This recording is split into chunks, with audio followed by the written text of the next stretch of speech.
Welcome top news today. The president has emboldened Anthony Scaramucci, the boisterous former communications director who was fired after just 10 days, to continue attacking White House Chief of Staff John Kelly during his cable news appearances, a source familiar with the situation told CNN. In multiple television segments, Scaramucci has faulted Kelly for the terrible morale in the West Wing, at times referring to him as General Jackass and suggesting he apologize for his handling of the Rob Porter resignation. According to this source, the president is aware of Scaramucci's criticisms and has not discouraged him from making them. Sources familiar with his thinking say Scaramucci is frustrated with Kelly because he has limited the former communications director's White House access.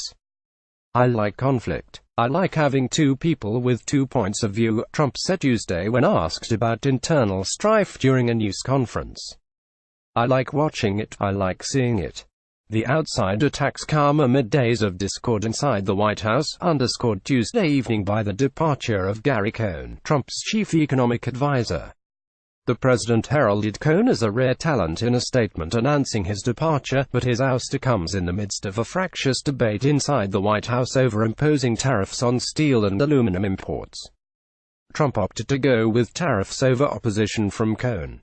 The departure follows a grueling week inside the West Wing where Trump fumed at coverage of his White House that focused on his son-in-law and top advisor Jared Kushner's struggle to earn a full security clearance and the fact that Hope Hicks, his longtime communications advisor and close confidant, is leaving the White House.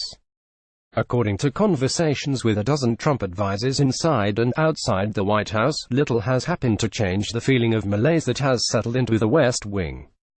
Morale, many of these advisors said, remains low, with few signs of turning around. The White House did not respond to a CNN request for comment.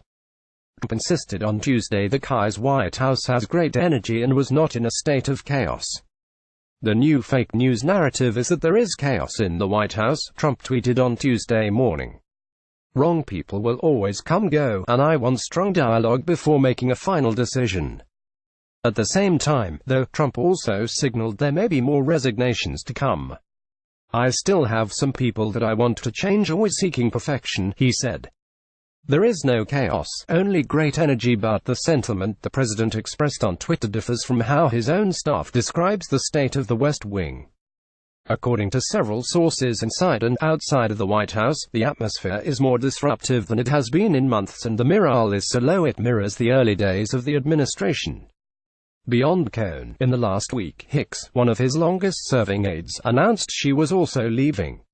Trump, meanwhile, had to deny reports that National Security Advisor Jen H.R. McMaster was on his way out. Trump even joked about future departures in his upbeat and self-deprecating remarks on Saturday at the Gridiron Dinner, a Tony event that brings journalists and politicians together for bipartisan ribbing.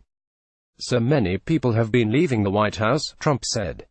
"It's actually been really exciting and invigorating because you want new thought. So, I like turnover. I like chaos. It really is good. Now the question everyone keeps asking is, who is going to be the next to leave?" Steve Miller and Melania, Trump's admission on Tuesday that he is still looking to ouster administration officials has caused mild heartburn inside the White House, according to sources inside the West Wing, who speculate that the constant talk of ousters contributes to the overriding feel of unease that permeates the building. Trump, during a bilateral news conference with the Prime Minister of Sweden, admitted that he enjoys watching his aides clash. Standing before a group of people that did not include Cohn, who was not present, Trump cast his White House as a place where his advisors fight about ideas and then he decides who to back. "I certainly have that," Trump said of a White House full of conflict. "And then I make a decision. But I like watching it." The president later claimed that there is a long list of people eager to step into the administration after people leave, a claim that is not backed up by the sizable group of Republican operatives who have declined to join the White House staff. One recent flashpoint in that chaos was evidenced by the president's decision to announce sizable tariffs on steel and aluminum at the end of a meeting with executives at the White House. The announcement came before Trump's lawyers had finished writing the new tariffs, setting off days of backroom jockeying between the pro-tariff and anti-tariff factions of the White House. It also rankled Republicans on Capitol Hill, many of whom have come out against the decision as bad for business and American consumers. At the center of that debate is Trump trade advisor Peter Navarro, an outspoken proponent of tariffs, and Cohn, an adamant free trade supporter. Navarro, who has told Trump that the impacts of the tariffs would be minimal, currently has the upper hand with the president and has convinced him that making good on his 2016 campaign promises on trade would win his praise from the people who helped vault him to the White House. Trump's decision left Cohn marginalized, sources told CNN. The economic advisor tried to turn the tables on Navarro by organizing meetings and calls between Trump and business leaders who opposed the new trade actions. Cohn had hoped Trump would meet with representatives from the auto and bottling industries to fully explain the effect of steel and aluminum tariffs, according to a person familiar with the plan. Trump was surprised to learn that Cohn was working to arrange a meeting with representatives from the auto and bottling industries in an effort to demonstrate the effects the steel and aluminum tariffs would have, a person familiar with the situation said. The president has said he is not interested in such a meeting and has grown angry at what he sees as attempts to deter him from the plan. Even before he departed, it was clear his standing in the White House was waning. Republican Senator Jeff Flake said Tuesday that Cohn, while right, doesn't seem to have much sway on Trump. It doesn't seem as if his opinions are holding sway, Flake said. This is one that the president just keeps coming back to. And Scott Paul, president of the Alliance for American Manufacturing and a former member of Trump's Manufacturing Council, said Tuesday that Cohn clearly tried to be the last person in Trump's ear before he makes a decision on tariffs.